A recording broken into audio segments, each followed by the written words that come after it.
चिचाळपाडवा येथील वर्ग 6चा विद्यार्थी आहे. आज मी तुमच्यासमोर भारतीय महासंगणकाचे शिल्पकार डॉक्टर विजय भटकर यांच्याबद्दल थोडक्यात माहिती सांगतो आहे. डॉक्टर विजय पांडुरंग भटकर यांचा जन्म 11 ऑक्टोबर 1946 रोजी अकोला जिल्ह्यातील मूर्तिजापूर तालुक्यातील मुरब्बा या गावी झाला.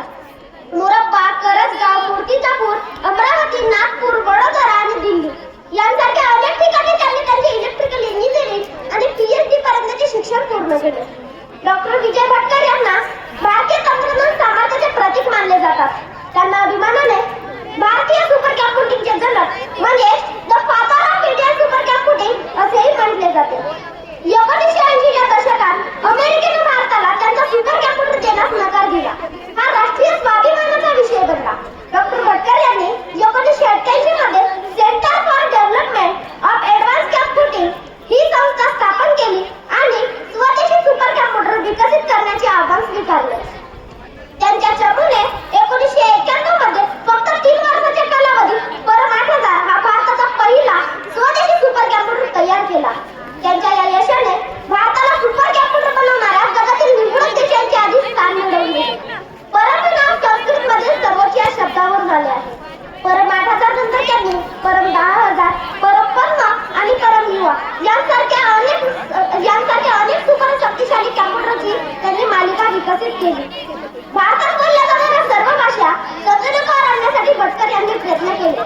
त्याकरिता त्यांनी पुण्यातील सीडक म्हणजे centre for development of advanced computing प्रगत संगणकीय शिक्षण केंद्र सुरू करून हजारो मुलांना त्यांनी संगणकाचे शिक्षण दिले.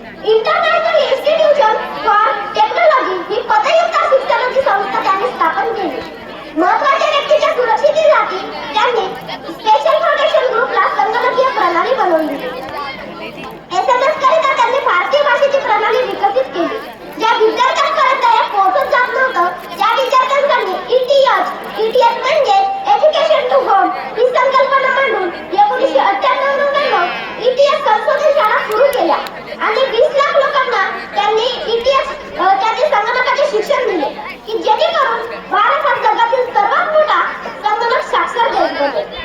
डॉक्टर भटकर हे केवळ तंत्रज्ञ नाही तर ते विज्ञान आणि अध्यात्म समन्वय असणारे थोर व्यक्तिमत्व आहे. त्यांनी अध्यात्मावर आधारित अनेक लेख लिहिलेले आहेत.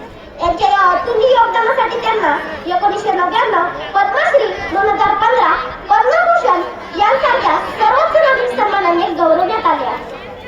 अमेरिकेने त्यांचा सुपर कॉम्प्युटर खरेदीस नकार दिल्यावर परमच्या निर्मितीद्वारे डॉक्टर भटकर यांनी जगाला भारतीय बियाण्याच्या बुद्धिमत्तेची आणि क्षमतेची जाणीव करून दिली. त्यांचे हे कार्य आत्मनिर्भर भारत या संकल्पनेचे एक ज्वलंत उदाहरण आहे. विचार करा, प्रयत्न करा, मानू नका कधी हार. विचार करा, प्रयत्न करा, मानू नका कधी हार. विज्ञान म्हणजे सत्यासाठी केलेला एक अखंड प्रहार. चला तर मग विज्ञानाच्या युगाचे साक्षीदार होऊया सारे, कारण विज्ञानामध्ये दडलेले आहे भविष्याचे किनारे. कारण विज्ञानामध्ये दडलेले आहे भविष्याचे किनारे.